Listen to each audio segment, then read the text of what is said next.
You're listening to the Slavic Literature Pod, your shelf help guide to all things Slavic.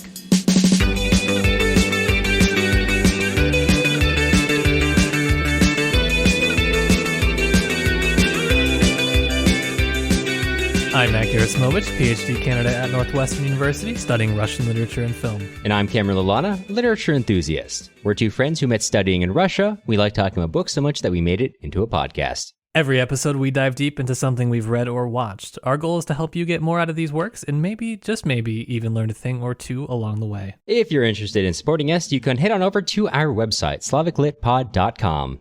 Okay, Matt. Oh, this one's an interesting week. What are we getting into? This week, we are reading a couple stories from Bruno Schulz's The Street of Crocodiles. This one was recommended to us by a longtime supporter of the show, Paige, probably a million years ago, and we're just getting around to it. So, little known fact, all you have to do is support us for years on end financially, and eventually we'll maybe read something you want us to. Isn't that the great thing? Isn't that the great thing about supporting free education? Yeah. Super efficient, super quick. Really good. Yeah, so I'm really excited to get into this. Bruno Schulz. If you already know who Bruno Schulz is, this needs no justification. If you do not, we hope that we will. It's actually a little embarrassing that it took us this long to get to it. I'll be honest. Yeah. If you know who Bruno Schulz is, you know that we should be embarrassed. If you don't know, then thankfully you can be embarrassed with us. So that's good. I'm very excited to get into this. Something I got to say. So Bruno Schulz has two short story collections, not his entire oeuvre, but most of the writing that gets looked at. There's a movie based on the second one, a Polish movie from the late 70s, early 80s. I have seen it, and I did not tie together that it was based on the same work until like a little bit too far into this collection. So that's my embarrassing admission for today. Yeah. Well, I don't know what to tell you on that. Yeah, so when I'm not actively working on the podcast, my media literacy does drop a little bit is what I'm gathering from this. Yeah. But all right, well, but you've seen it. I mean, that's pretty good. It was there are. You must be primed now. I was. Well, even though the movie is not based on this particular collection, a lot of themes and a lot of ideas are actually pulled into the film. So seeing the film before going to this actually was really helpful in some ways. And it's also helpful for understanding the movie more because that one's a weird one. But I would find that so hard to believe based on how normal everything was in this collection. Believe it or not, it isn't much weirder when you remove most of the framing for the movie. Anyhow, for those who do not know who Bruno Schulz is, maybe this is a good time to start. And so why are we covering Bruno Schulz? Who is this person? A little known figure. Brought to us, like I said, only by a supporter, and no one else has ever mentioned him to us, ever, which is strange, super strange. No, I'm just kidding. This is someone who has been recommended by multiple people. It's been on our list for quite a while, and I don't know. I don't know if superstar is the quite appropriate term to use for Schulz, but this is something that I've seen him referenced as a literary superstar more than once, which is kind of fun to be at that level of designation, I think. It's tough to say whether or not he's Poland's best writer ever, forever and ever. I think that some people definitely would contend that. I think the real limiting factor for him is really, like you said, Cameron, just that he's limited by what was a small output over his lifetime, which was tragically cut very short. We'll talk about that briefly in a second, but we're talking, just like I said, about the Street of Crocodiles here, but Bruno Schulz did many, many things. He's a Polish-Jewish writer, he's an artist, he's a literary critic, and an art teacher, and his visual art is studied quite a lot. It's written about quite a lot in the scholarship. It's not something we're really going to touch on too much here, just because we have so little time for how much there is to say.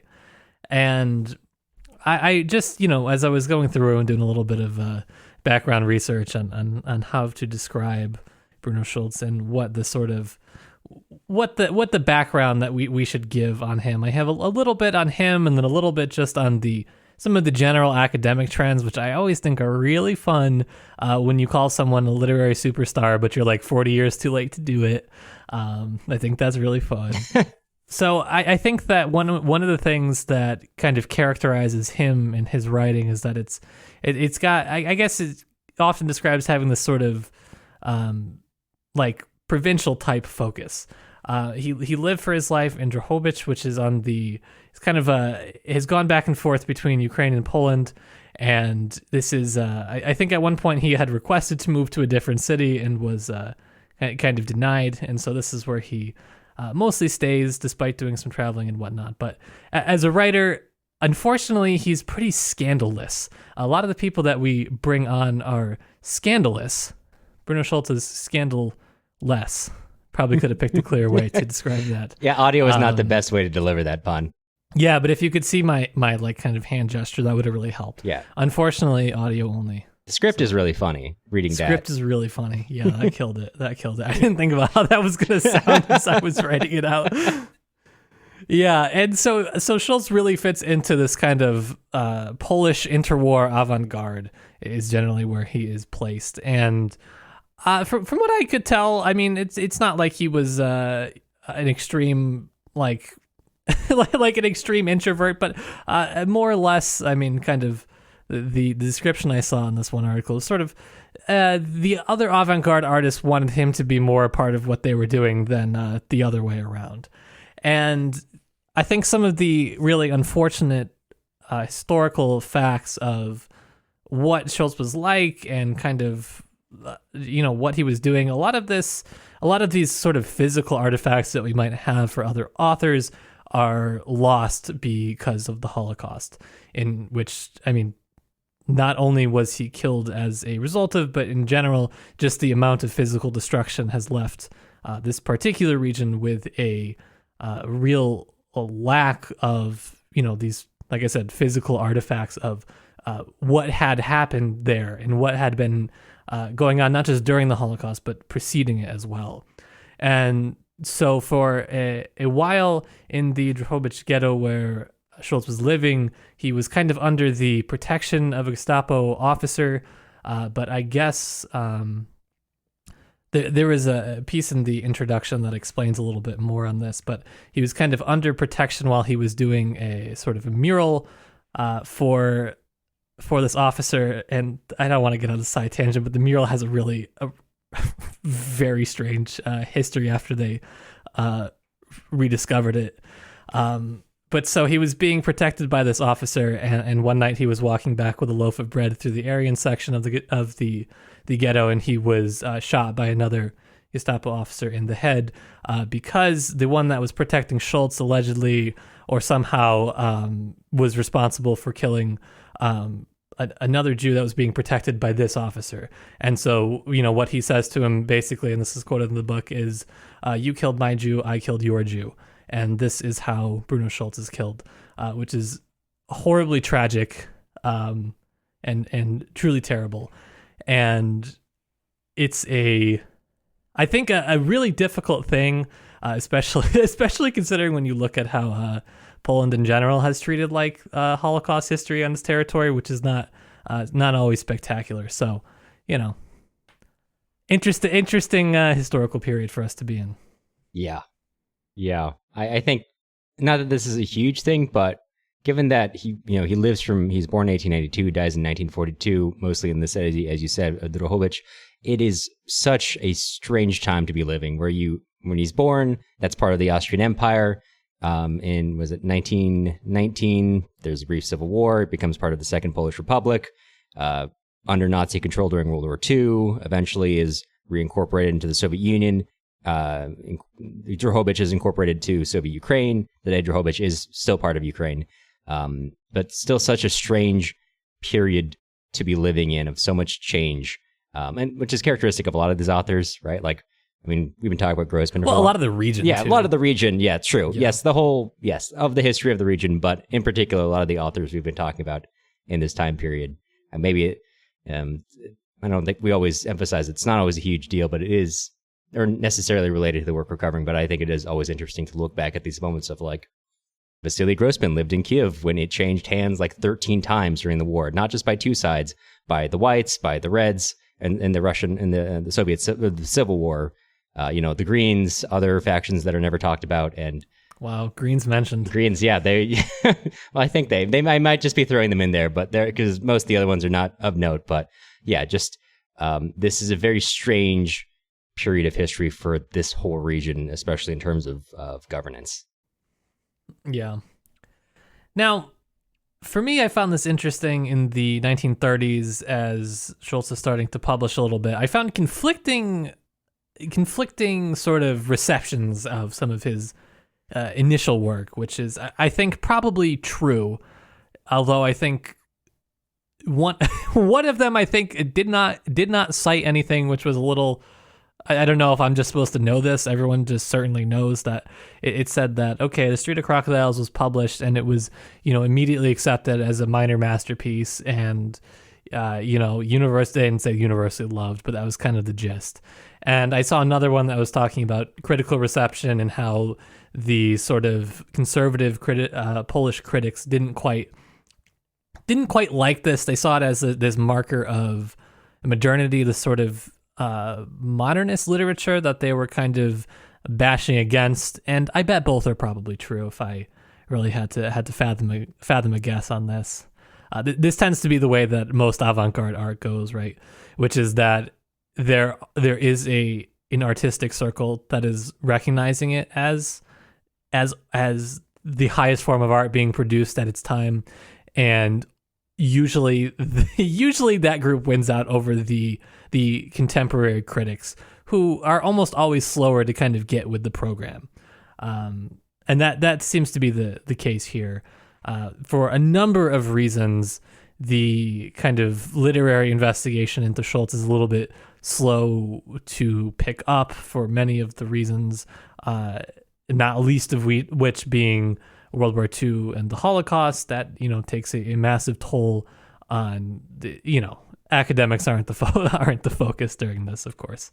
And so through the 70s and 80s, I think that's when there are conferences organized and there's just more going on into studying Schulz. And what I like is apparently there is a Polish term, Schulzomania. That's at least what it translates to describe like this fascination over him. And I kind of want to put that in a shirt. Actually, let me see. Is that on a shirt already? It's got to be, right? Schulzomania shirt.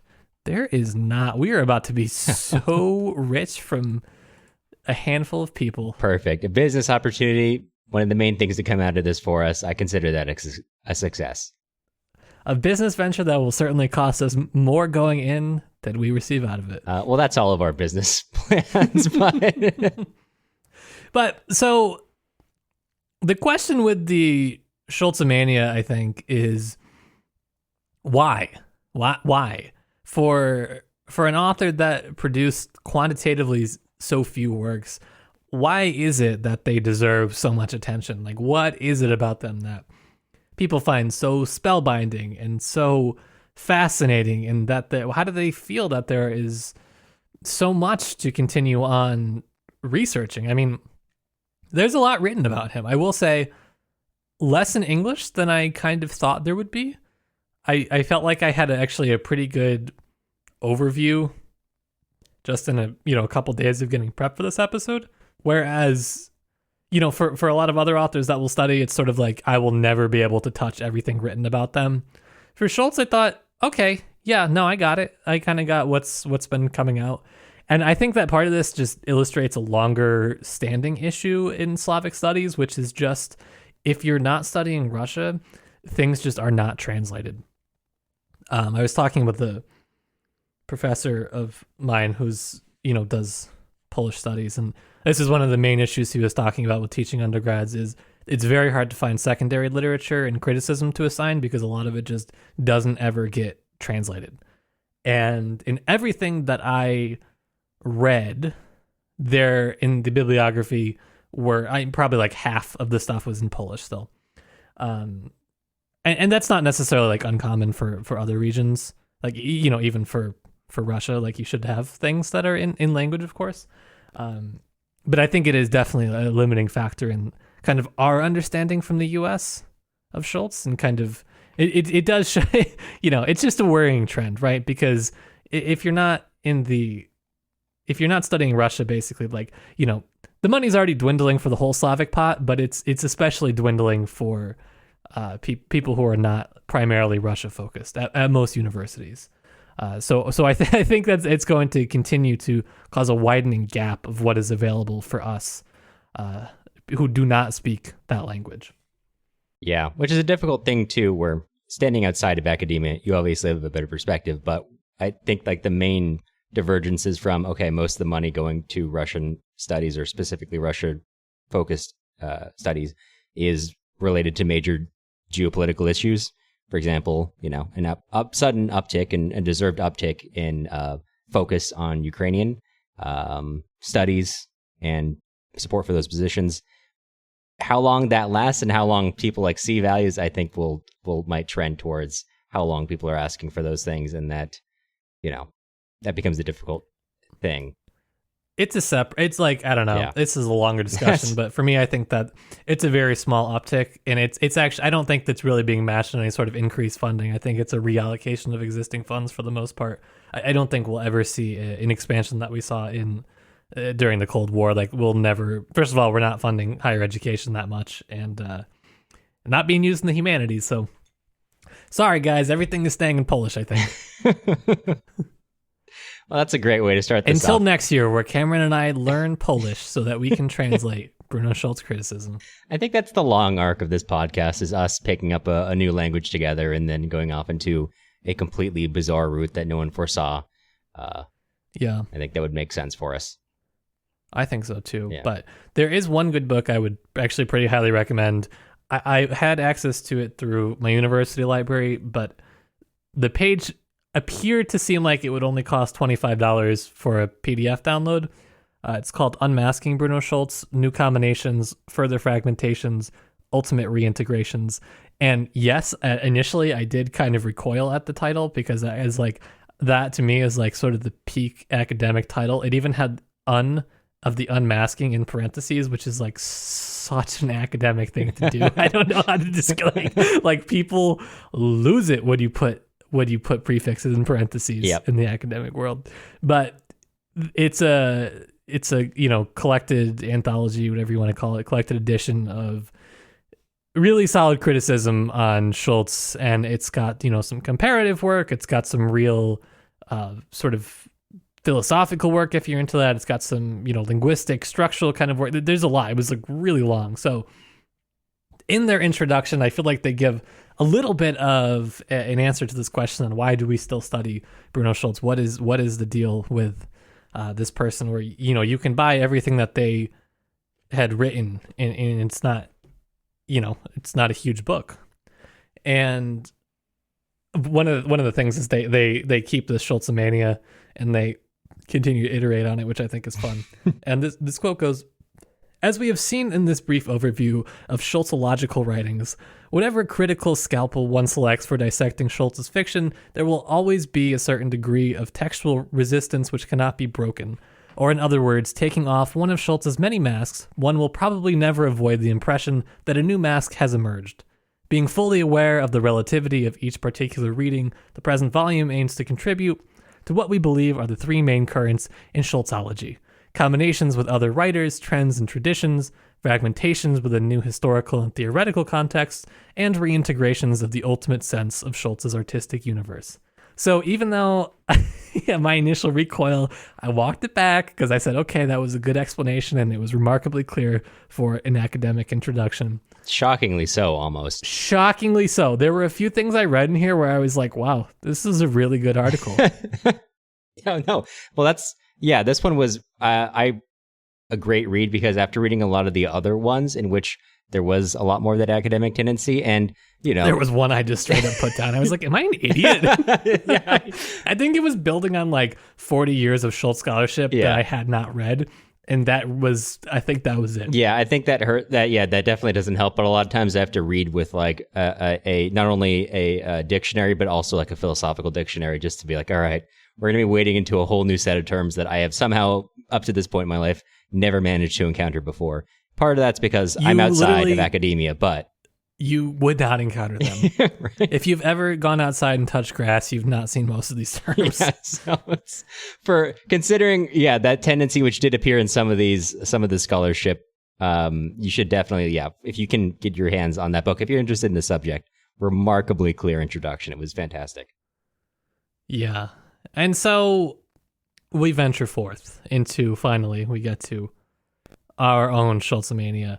And we don't have time to talk about everything here because we would be here for hours and hours and hours. So we selected 3 that we thought sort of tie together a couple things that we wanted to talk about, even though I acknowledge that's probably, slightly problematic because the whole point of this, the way it's structured, is to encounter each of them, sequentially as the artist intended. But we're not going to do that because who's got time? Yeah, you people say you might want a longer podcast. We've heard that comment before. You're lying. No one's listening to 8 hours of us talk about this. What we've thought about maybe is we would love to come back to this work. So maybe in total, we will cover all of these stories, giving you the complete picture, how we're doing it. We probably will. Yeah, I think it seems likely. This was an extremely fun read. Not that we'd ever run across very unfun reads. We would simply just not cover that. We do. We got to give them the impression. Right. But this one is one that... one that really demands rereads. And speaking of reading, we are going to be talking about Visitation, Tailor's Dummies, and the Street of Crocodiles. And yes, I just want to say I totally agree with you. That to me, yes, there are any number of reasons why Bruno Schulz you may continue to read him, but for me, this was a fun read. I was just sitting here thinking I forgot how much I love the avant-garde. It's been a while, my old friend, because that was what I initially thought I wanted to study when I came to grad school. Not the Polish avant-garde, but, not anything against them. I was really into the early Soviet avant-garde. Are you sure about that? You came in a little hot there, just to be clear. Not the Polish avant-garde. No, I just more don't want to give the impression that this is, in any sense, my area of expertise. Yeah. Right, which if you read these and you walk away, I'm assuming you will walk away with maybe some overlap in what we do, maybe a lot of overlap in what we're talking about, but I'm going to guess probably also a lot of unanswered questions because this, like we said before, demands rereading because the layering keeps layering itself. Going back to the introductory quote we use for why Bruno Schulz, every time you pull off a mask, there's another one there. And every time you read another short story in this collection, it adds another mask onto one you thought you maybe already got a handle on. So I think you have to put the of unmasking in parentheses to make it because it's kind of like you're getting more masks. Right. Think about that. Huh? There's no unmasking. Every time you pull a new mask, it generates another one. It becomes an infinite recursive loop. It's like the most confusing Scooby-Doo episode. Oh, yeah. Scooby-Doo and the Mystery of the Birds. Okay, let's talk about Visitation. And this one it's kind of a setup. There's going to be a lot of reference to the other stories, which we're not necessarily talking about here. This story, in short, this story sets up Jakob, the narrator of this piece, the entire collection, really. It is apparent that this collection is Jakob kind of looking back at his past, maybe in the near past, maybe in the far past. It really avoids easy, simple definition because although each one is introduced for usually what time of year it is, the color of the town, the color of the skyline at that point in time, there are times when you get an apparent sense of nearness to this memory, and sometimes you get a sense of real distance to it. So it really rejects, even though there is some clear storyline from one short story to the next, there's also a lot of ones which patently do not come together, and that creates this ultimate the confusion that continues to astound a reader. But here we've got a relatively simple one where you have Jakob in a time of perpetual grayness and dusk, presumably getting close to winter. That's the terminology often described to this winter. Boredom, grayness, kind of a loss of individuality, and the whole town is, well, at least the area where Jakob lives is characterized by this very strange sense of not lack of clarity where one lives, how many rooms are in their own house, all these things. And most of the story concerns the madness his father falls into, where he retreats up into this bed in the upper floors of their house, mostly going over ledgers, but continuing on with this strange obsession with things that are beyond their understanding. Perhaps the cat understands, or perhaps not. The father believes to seem that only the cat understands them, but this obsession consumes him. He's probably right. Probably, yeah, of course. Obviously, the cat does understand. In my experience, my cats always understand me, and you could not tell me otherwise. And this obsession... Your cats look like they're staring through your soul. They know things about me that I don't know. Pictures of them. Right?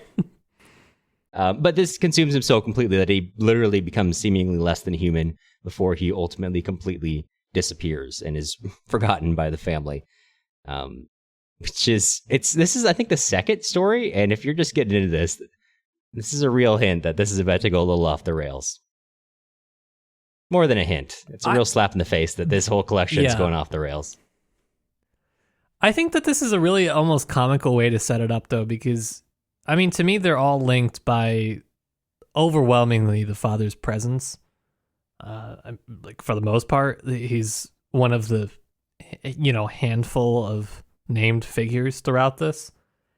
And I think that what happens in here, I guess, I don't know, maybe it's an elongated view of this whole cycle, but then many of the following stories are an in-depth look at a time or in events in which the father plays a major role. So, this idea that he's kind of, discarded as trash, basically, is kind of funny.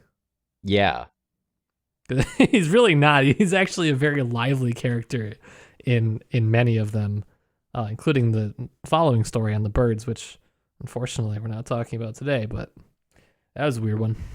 Yeah, you could say that about a lot of these. And that's kind of why we chose this particular piece, because it contains a large focus on the father, which a lot of this collection is about, and the father's continual disappearances. I think probably he disappears at the end of as many of these where he still remains when he's a character in it. But beyond that, too, you also get this interesting, this focus on time, this focus on the scene, not just like the colors, not just the environment, but how that has a physical effect on the geography of the town and the people within.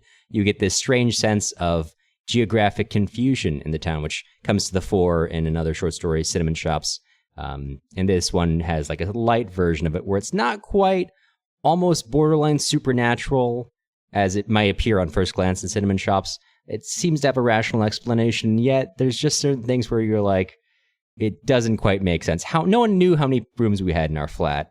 You could interpret that literally because it's about how many lodgers they have and how many lodgers are still here. We're not really keeping track of that, but in the context of where the narrator's telling you, it's really easy to get lost. We lived in Market Square in one of those dark houses with empty blind looks, so difficult to distinguish one from the other. This gave endless possibilities for mistakes. For once you had entered the wrong doorway and set foot on the wrong staircase, you were liable to find yourself in a real labyrinth of unfamiliar apartments. So there's this real confusion that it's a little unclear here whether that confusion is internal or external. And I think we'll get around to that later. And maybe that doesn't matter. Maybe it does, depending on how you walk away from this. I don't know. I took it as this is what happens when you're young. and you are in, I don't know, somewhere in necessarily unfamiliar, but big, or it tends to be the case. Just the way that sort of city, the streets, the houses. There's a handful of stories relating to being lost in them. And that kind of overpowering effect that has as, when you're young. But I think what creates a sense of confusion as the reader is because it always starts out, or many of them seem to start out with your high-level, mature narrator saying, all right, this is how it was. And then it shifts almost imperceptibly to the narrator as his younger self.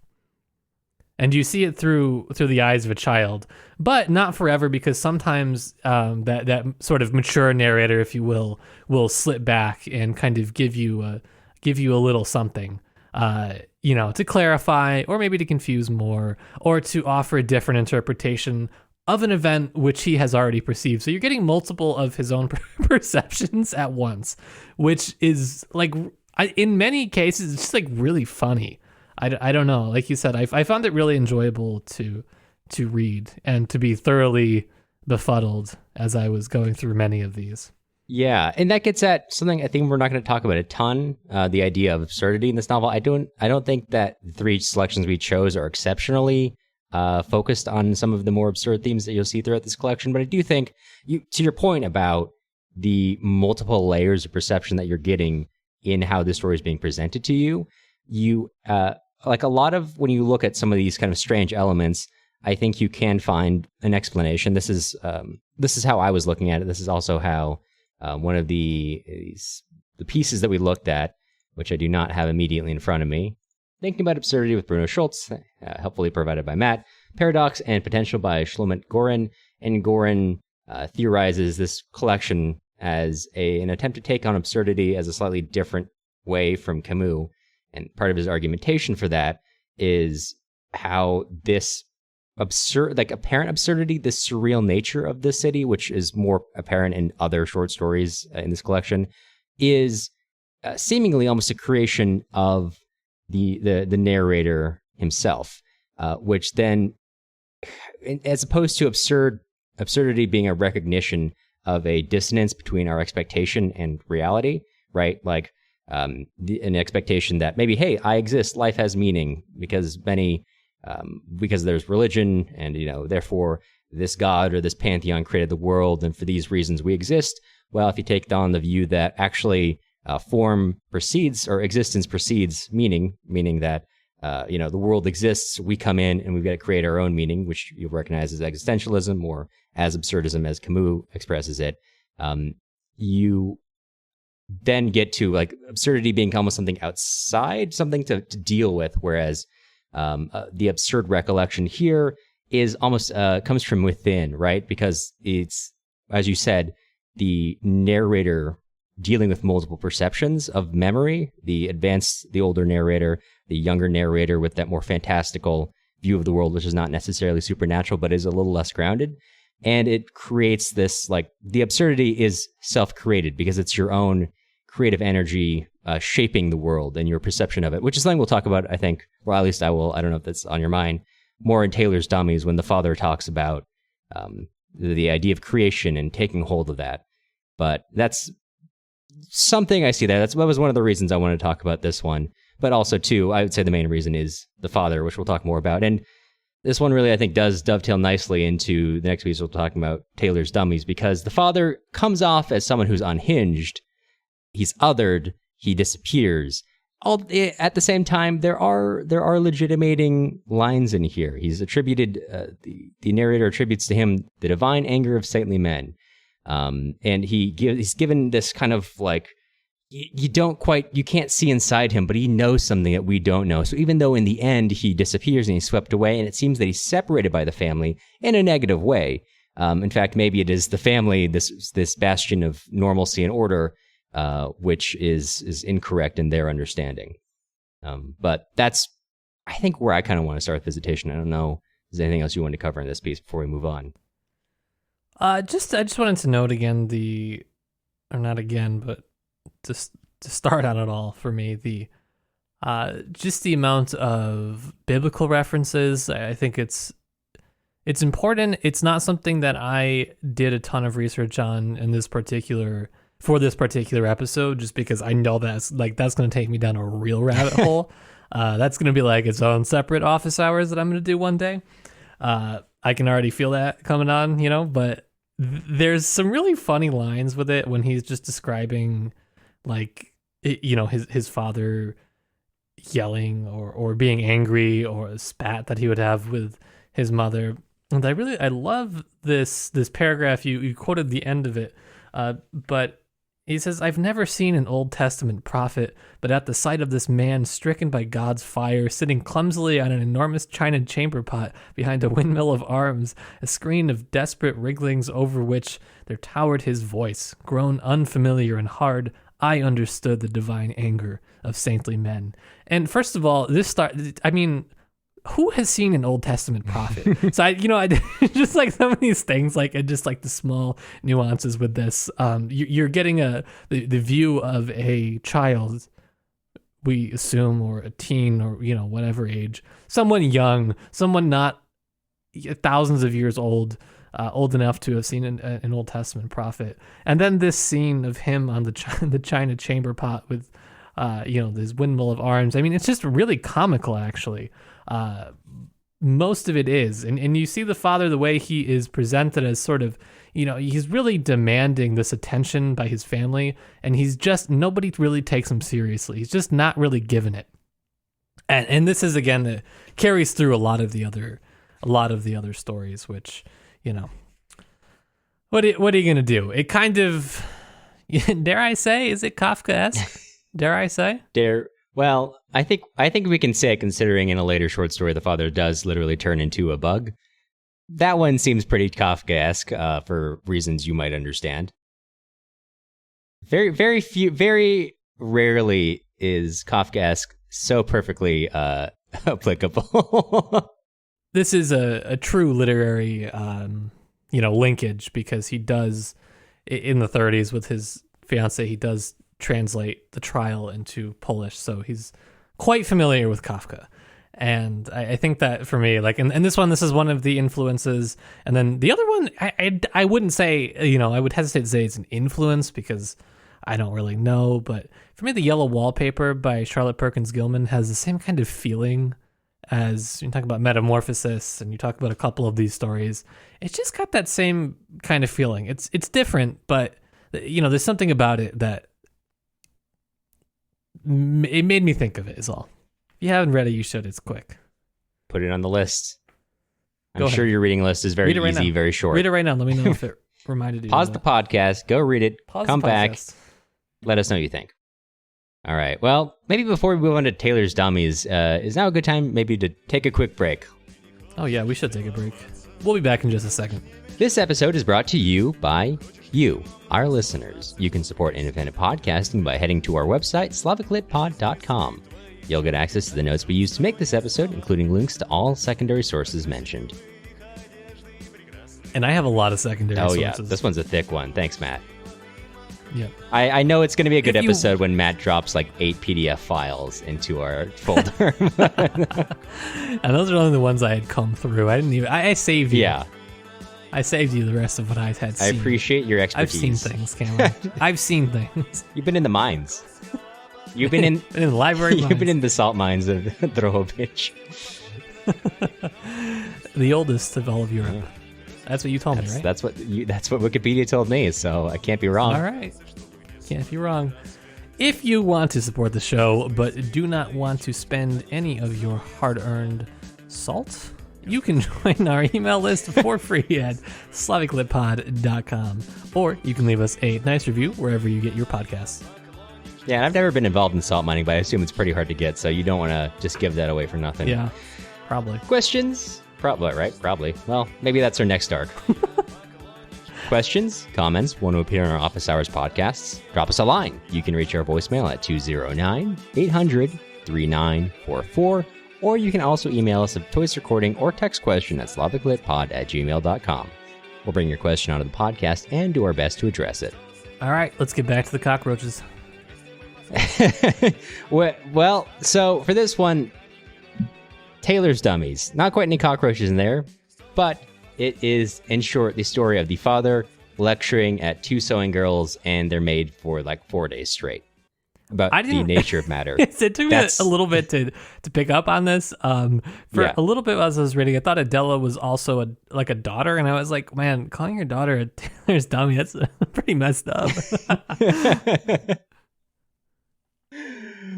I got it though. Now don't worry. Perfect. You pull it together. Hardly. Hardly. Well, yeah. I mean, that's why Schulzomania exists. If we pull it together that easily, then probably not. Yeah. Is there anywhere here that you want to start? I mean, what's it about? What's the gist? Oh, well, that's the gist. For 3 days straight, the father... So, okay. We open up, the narrator's thinking about his father again, and he says, only now, and this is, I think, a very important line for understanding this entire collection, only now do I understand the lonely hero who alone had waged war against the fathomless, elemental boredom that strangled the city. Without any support, without recognition on our part, the strangest of men was defending the lost cause of poetry. Yeah. Yeah. Get him. What better way to defend poetry than with 4 days of lecture? 4 days of lecture while you're also fondling your seamstresses? Yeah, that part's unclear. Yeah.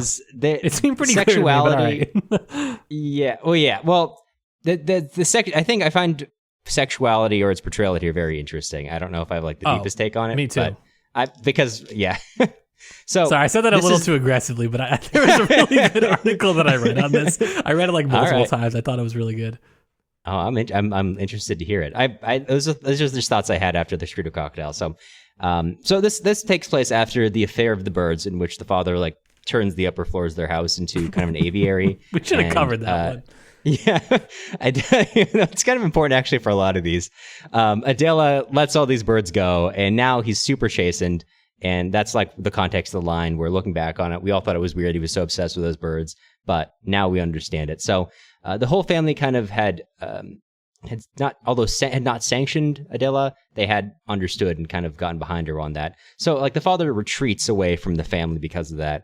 And as winter approaches, with everything being super gloomy, as winter tends to be, even Adela turning on all the flames they can in the house, it does not quite chase away the darkness. So these two girls are sewing inside. There's a number of non-family members who are doing various acts of industry in their house of uncertain size. And the father walks in and starts to kind of charm them. Yeah, to your point about fondling these the people involved. And so there's like a moment of tension there as Adela approaches. There's a very weird like sexual energy undercurrent that is constantly Adela constantly is exuding throughout this piece. And Adela in particular has a particular hold over the father, which is explored in other pieces. But the sewing girls diffuse the situation, and they all start sitting together. And over the course of the next 3 or 4 days, the father starts lecturing to them about the place of matter. What is matter? What is the demiurge? And each section ends on an action of one sort. The father making reference to Tailor's Dummies, at which point Adela puts out her foot, and the other two kind of like just they stare in silence. Each night ends on a different matter until finally, at the moment of great exultation, Adela goes over to tickle the father, and he retreats, and that's basically where it ends. All these stories, they all end in quite unexpected ways. Yeah, right. That's what happens. Is there anywhere you want to start? I feel like there's so many places I want to start here. Well, it's another one that it starts the same way as the previous one, which is another sort of explanation of how bad winter is. And really, there is not a bad winter like an Eastern European winter. I feel that one. Nothing like a 3 o'clock sunset. Really puts you in the mood. But I think that this is, like you said, the looking back by the narrator. We get a sort of a more reflective narrator to start this one, where there's some sort of understanding and empathy towards the father. And then the father goes on and does things maybe less deserving of that empathy. But this is one of the ones where he's really the star. And I know that I know for a fact this is one that people have gone in sort of point by point, and they'll try to map everything that the father is talking about to something that they think Schulz maybe believes in, or they're maybe talking about, his worldview, his creative expression, and all of these other things. I don't know, maybe. It's really hard to do that. The ideas explored, certainly interesting. I think that for me, the part that I found most that I was most drawn to were just like the sort of the random acts of seduction that are going through and underlying this whole story, which is told, like you said, it's told from the narrator's point of view, but then it's also broken 2 times, 3 times. We end on conclusion, so multiple times. And it's broken into treatises. Treatise on Tailor's Dummies, or the second book of Genesis. Treatise on Tailor's Dummies, continuation. Treatise on Tailor's Dummies, conclusion. And each of those are kind of broken up by Adela, who is trying to sort of chase off the father because, oh my God, is he so boring. And I think that it's mentioned here and in a couple of places, but Adela is sort of like the real antithesis to the father. He is this, he's the warrior for poetry, and she is chasing the birds out of his room. She is the one that is kind of waging war with him throughout this, and it was a strange one, I would say. Yeah. What would you say? Yes, I think to your point, and this is a very difficult thing about this chapter because it is essentially a written lecture, and there's a real danger in looking at this and being like, well, this is what Schulz is trying to convey to you exactly. People literally do that. I came across things and I was like, I don't think you can do that. Yeah. Right. Yeah. There's because there's good reasons to not literally take what people say exactly at their word. But I think when you start pulling these themes together and you start trying to track what you see in the collection as a whole, right? To your, exactly what you're saying here, where the father is sort of this, the avant-garde of trying to keep things interesting, of poetry, of trying to light up this darkness. And Adela is order. She chases away the birds. His strange, there's a moment when, I think it's in this chapter, maybe an earlier one, where it almost appears like a jungle, that this flora and fauna takes over their upper floors before it disappears. But Adela's attempts to recreate it with various colored candles and other things fails to come anywhere close to it. So you have this very fantastical, very bright world of the father, and Adela's very ordered, much less fulfilling, opposite to that. And continually, right, she just keeps stopping him all the time. But at the same time, there's sort of the writing attributes to her a certain sort of seductiveness, right? A certain allure. Well, in other stories, she's the one being chased after. She's chasing at, it's definitely there. Yeah, it's throughout. And I think you can apply it to the same thing when the father's talking about these ideas, right? But the basic idea of what he's talking about is the idea of matter and how it's created. And the long and short of it is that he kind of supposes that matter is this force which continually strives to be in a sort of motion, but the great demiurge has forced it into a particular and complicated form. And that complicated form is almost this form of sort of torture for it, as he explains that. And that goes a lot of different directions. But I think it gets interesting when you start looking out to other parts of the story, right? You have and the very last story in this collection, you've got the comet, where the narrator tells a story of the father removing complexity from his uncle, right? This is one of these things where the father rails against the complexity of, or he says, do you understand the power of form, of expression, of pretense, the arbitrary tyranny imposed on a helpless block, ruling it like its own tyrannic despotic soul? You give it a head of canvas and oakum an expression of anger and leave it with the convulsion, the tension enclosed once and for all, with the blind fury for which there is no outlet.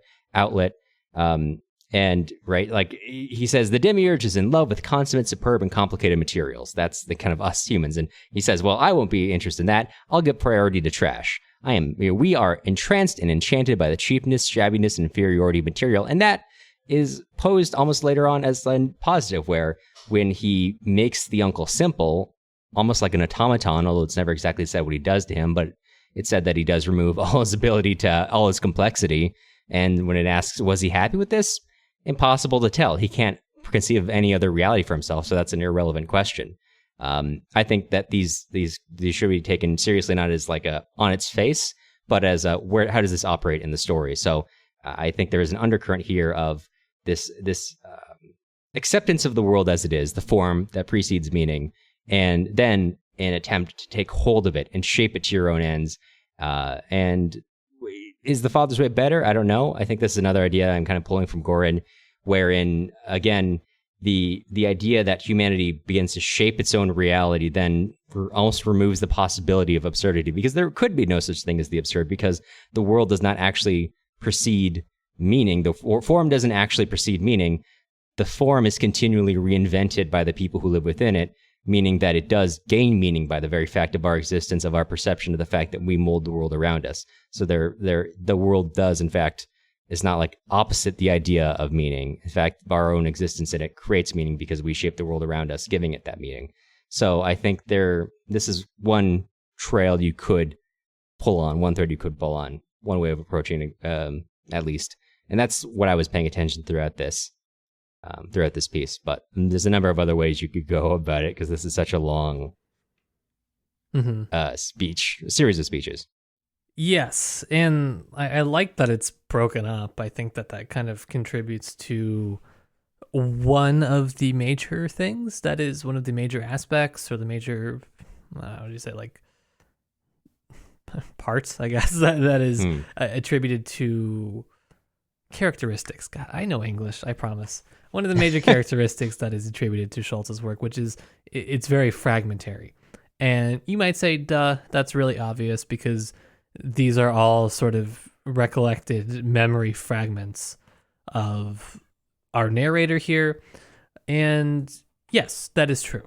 On a structural level, it's fragmentary. But even within it, there is a sort of fragmentary ethos that runs throughout it. And that's what I thought this article what is it called? It's called Bruno Schulz and Seductive Discourse. So that's pretty easy.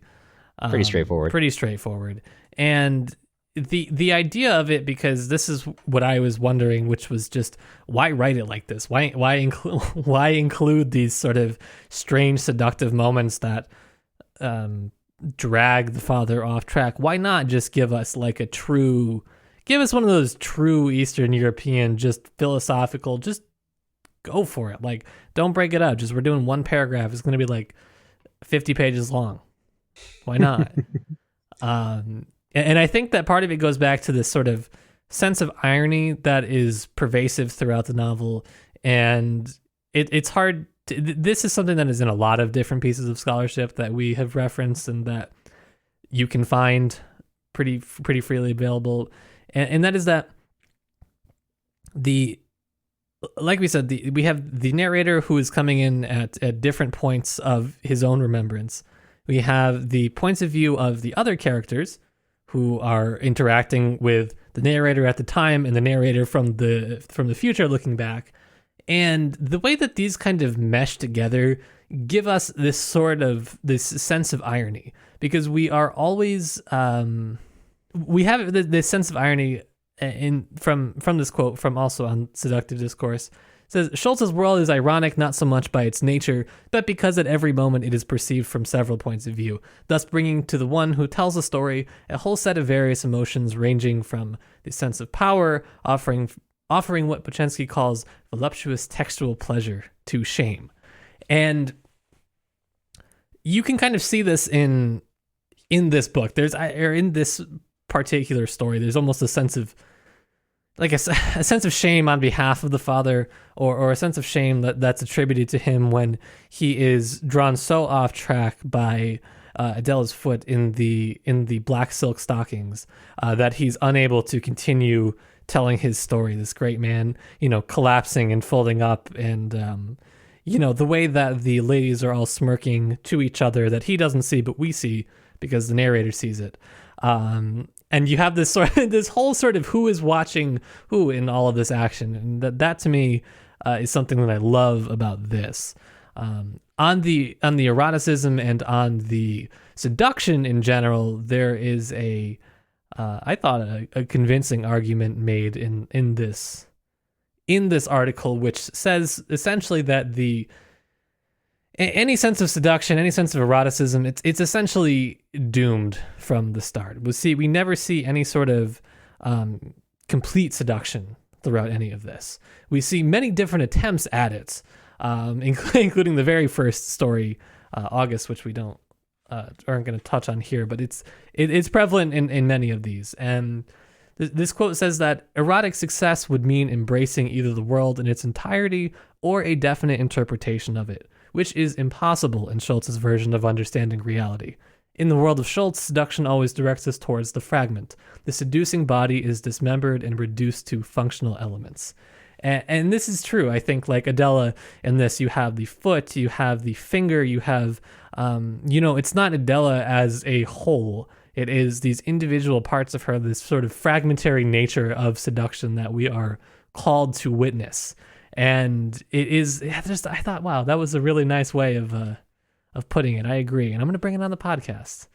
And, I got that all linked in the show notes, but good article. I like that article a lot.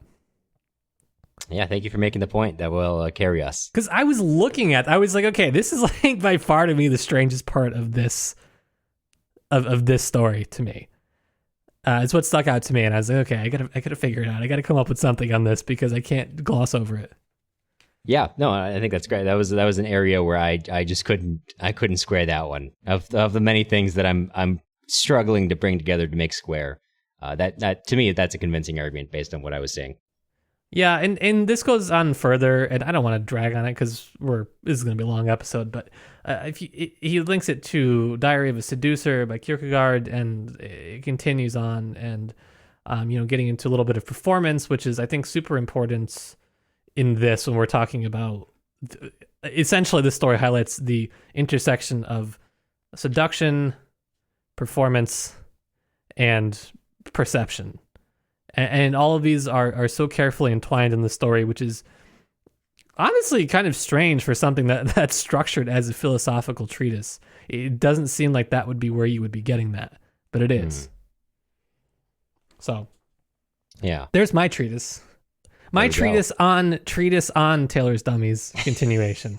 How about that? Huh? We're pulling away masks and finding new masks under Matt's explanations. That's right.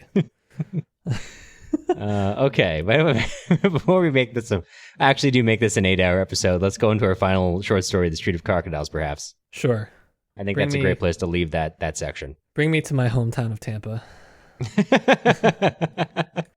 Yeah, it's kind of impossible not to, in my mind, associate this new area with American modernity in a way.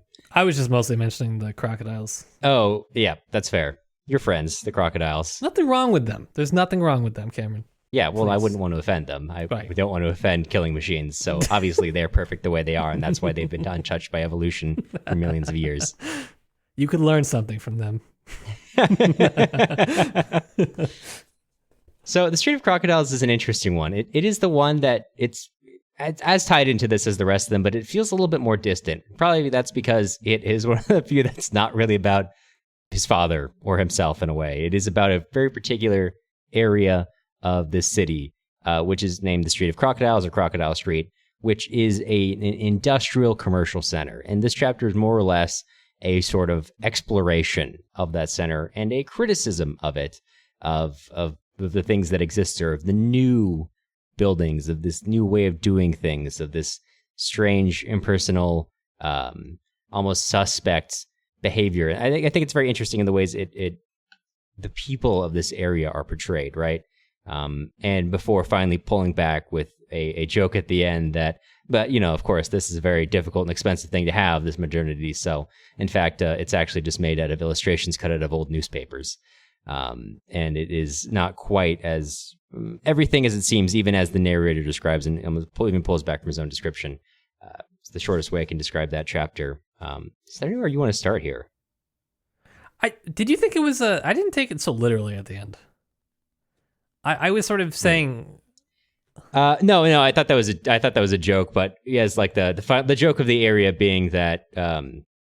I guess, well, the final joke of the piece is that, we couldn't even afford to build it, so we made it out of old materials. The final joke for me really is, and I don't want to start there because I think there's some other things to talk about, but the final joke is that this new area of the city is not really as all it's made out to be. And in fact, it almost, it is inferior to the old city, not because it's new and debaucherous and it's dragging people down. But in fact, perhaps the old city provides more ability for people to fully engage with that debauchery in a way that Crocodile Street does not actually provide. Yeah, yeah. I thought that's to me is the ultimate joke, but I think that's not a good starting spot. So no, probably not. But that is kind of a funny way to think about it. And this one to me is probably, I don't know. This one made me think it was like the most like modern of them. I mean, when you start talking about the city and especially the early writings on the city, I mean, this was such a prolific theme to be writing about during this time and you know, leading up to this sort of era that we're looking at. It's a touch late, I'd say, but leading into this, there's a lot written on the city, and it's hard to imagine why this would be so new to people, but particularly in the city where you're getting things like electrification and street lights and things that just did not exist, you know, in that way for a really, I mean, like just from my own, you know, schooling and reading, just the amount of poems I had read about, like, you know, when Russians put in street lamps and like 5 years worth of poetry off of that. So, yeah, it's certainly a topic of fascination, but I like this one because I like the way that the city works, and it's not just the new way of doing things. It's not a simple, oh, I'm interested in machinery or industrialization or anything like that. What I like from this is that the as the narrator says, the spirit of the times, the mechanism of economics had not spared our city and had taken root in the sector of its periphery, which then developed into a parasitical quarter. But to me, this way of thinking is kind of, it's what strikes me as strange here is that this is how we think now, that economics is a true and literal actor, as in, oh, it couldn't happen anyways. This is how economics works. It's not, I'm not doing this. It's economics doing this to you. You know, oh, just take a basic econ class. Like, you know, that sort of reasoning is so prevalent nowadays. And I think like when it's put in the context of Schulz's absurdity and of Schulz's, you know, this sort of like avant-garde character, I think that this like it's something that should strike us as strange. And I think it does, because that's me. But I think like if you were to explain it in a just worded slightly differently, I really don't think that would be a, you know, something that people would kind of recoil at by any means. You know what I'm saying? Yeah, I think I'm tracking. But anyways, this, you know, it's another perspective, right? It's another one of the actors that's taking place as well, and that's always fun to track. How many people or things or ideas are actually acting? All of them, all at once. Yeah, and well, that's something too, because this is there are not a lot of references to other people. There's like a lot of these short stories will introduce like one or two other characters who maybe you come back to, maybe you don't. Usually a relation or someone they know well. This is one of the few times outside of the shopkeeps, I think, where you are like just meeting strangers and just analyzing their behavior. And that's something that I think is very interesting, because this, you know, this is all about the people of this city, of Crocodile Street and of the rest of the quarter. And, you know, most of the piece poses them as sort of like a degraded, you know, sort of people, right? All the women there are defined by their sexuality, and more or less, more so than their sexuality, their failed attempt to exude sexuality is how the narrator defines all these women, by all the makeup they're wearing, by the tobacco smell on them, by the fact that they touch something, they leave a makeup mark behind.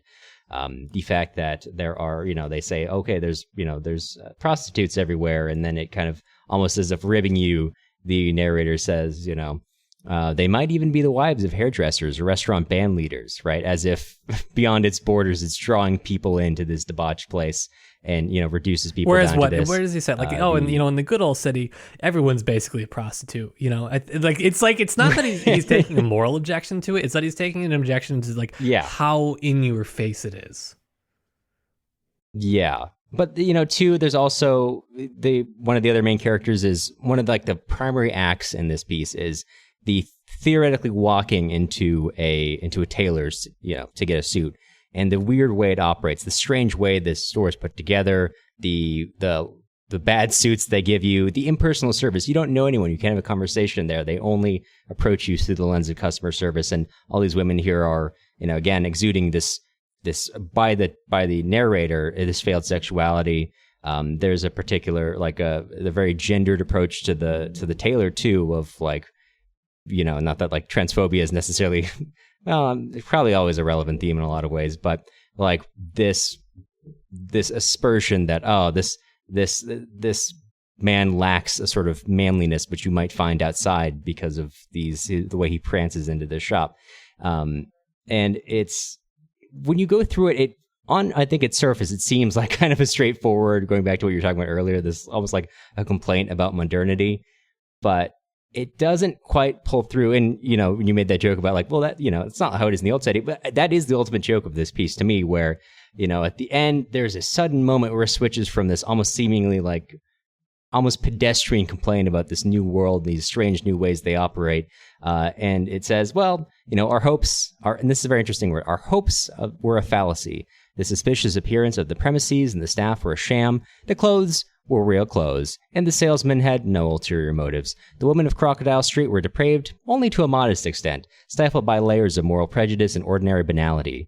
In the city of cheap human material, no instincts can flourish, no dark and unusual passions can be aroused, right? Like the conclusion is, the misfortune of the area, as the narrator says just like moments before, is that nothing ever succeeds there. Nothing can ever reach a definite conclusion. Because that implies, like you said, that in the old city, in fact, it's maybe could be more debauched because they can actually achieve that. They can go beyond this like half-life that exists on Crocodile Street. They can achieve these things that, in fact, Crocodile Street, for whatever reason, cannot quite achieve.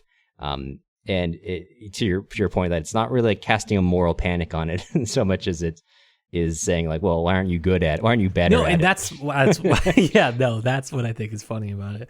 But that was one of the critiques that was levied at Schulz as his early publications were coming out. It was sort of like that, almost like the same moral panic that you can see if you just go on like any like Twitter, like you'll just be scrolling and you'll get one of those threads, right? Well, I do, because there's one person we follow that I like to see it. It's like my own perverse pleasure to do that. Right. And they'll always post about how nothing good has come out of modernity, and we need to go back to tradition, whatever, all that stuff. And that's kind of what he was by some people lambasted for. That sort of, the structure of the novel or the work isn't there. It doesn't have an overarching theme that can pull it together. It doesn't have this and that. And I think that it's almost, this one to me sort of, it gives his explanation for why there's really no going back. And I think it's like, once you have seen that sort of Crocodile Street, once you know that the crocodiles are coming for you too, it's difficult to pull yourself out of that, right? It's obviously knowing how it works, right? There, this old city is not going to be retained for long, and so we can only assume that this narrator is writing from the crocodile future that we live in, so to speak. And that sort of fragmentariness where nothing can ever reach a definite conclusion, well, that's really how the rest of the work is categorized, no matter where it takes place. And so to me, this is kind of like the center of the work, or one of them. But that's exactly. Yeah. And I think that's like a major point of it for me. Yeah, because if you're paying attention to the rest of the novel, the old city is not that nice either. And you're right, like, I forget, there's a short story where it's all about this garden in which there is an abandoned soda factory, which seems to be poisoning and turns this nice garden to this very horrible place where there's this strange pan-like figure cavorting without pipes.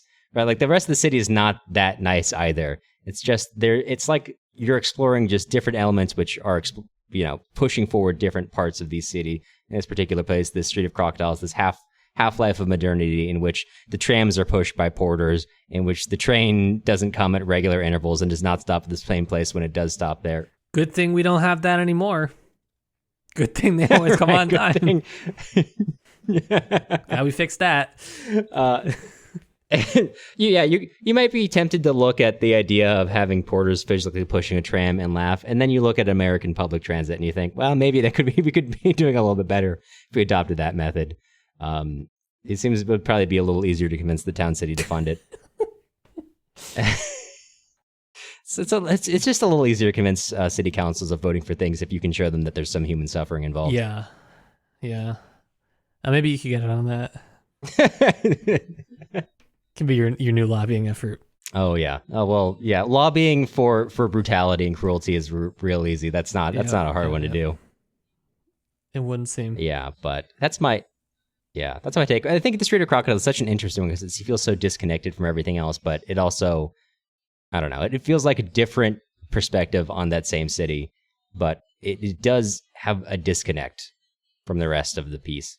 Well, I think that this one, you're right. I mean, there's so many people in it, but it's almost like they're not really worth giving their perspectives in some ways, because if you're not an idiot, you understand what someone's perspective is when they're in that sort of economic function. Like when you go into a store, you know someone's trying to sell you something. That's it. There's nothing else to that interaction. So their sort of background and their description is their economic function. And when everything is reduced to that, there's no nuance. There's nothing interesting. There's nothing exciting about it. And I think for that reason, that's why we're not getting he's one of the few where you're not really getting that same multiple perspective shift. And that to me gives it a different feeling. And that's I don't know. I still like this one quite a lot. No, it's very, very interesting. And I think to your point about the fact that it does lack a lot of what basically the entire rest of the collection has, it does make it a little bit more impactful there. Like, again, going back to, the idea of like that pan, it's very apparent that this is someone who's like, realistically someone who's had a mental break, or in terms of the book, the half-wit girl who appears to be somehow restrained to a bed, who's just like left outside. The other parts of the town are not good. But like the character, the narrator knows most of their names and just is like, yeah, that's Tuhi. She's in that bed over there, versus this, to your point of everyone here being reduced to their economic interest. There's their economic relevancy to whoever you are. Same idea, different approaches. But yeah, I feel like that's all I had to really say on this piece. Do you have Schulzomania yet? Oh yeah, for sure. I mean, the fact that even before we got to this episode, we were already like, should we come back for a second or a third? I mean, we probably, maybe, do we cover the movie? Do we, I think we kind of caught it. I think it's catching. I got the bug, baby. Goodbye, Grossman. Salutations to Schulz. We are so back. It's time for a new obsession. That's perfect. Be great. That was only 3 stories. There are so many more that I wanted to go through. Yeah, I hope you're ready for 8 more months of just Schulz. Yeah. You have our supporters to blame. You can blame them for every time in the future when I accidentally call him Charles Schulz too. I can't wait. I've been fighting that instinct so hard, but maybe this is all right. This has been long enough already. Maybe this is a good place to leave out. But before we completely head out, I got to ask you, what are we covering in our last episode of the month, Matt? Yes, in our episode next week, I hope you needed some extra credit, because we're deep in the office for our office hours this week. I am going to tell you why I did not like Prophet Song by Paul Lynch, and then I'm going to enroll Cameron in the Jordan Peterson Academy. So you're not going to want to miss that. Kicking and screaming, I watched literally dozens of minutes of content for you. Dozens of minutes?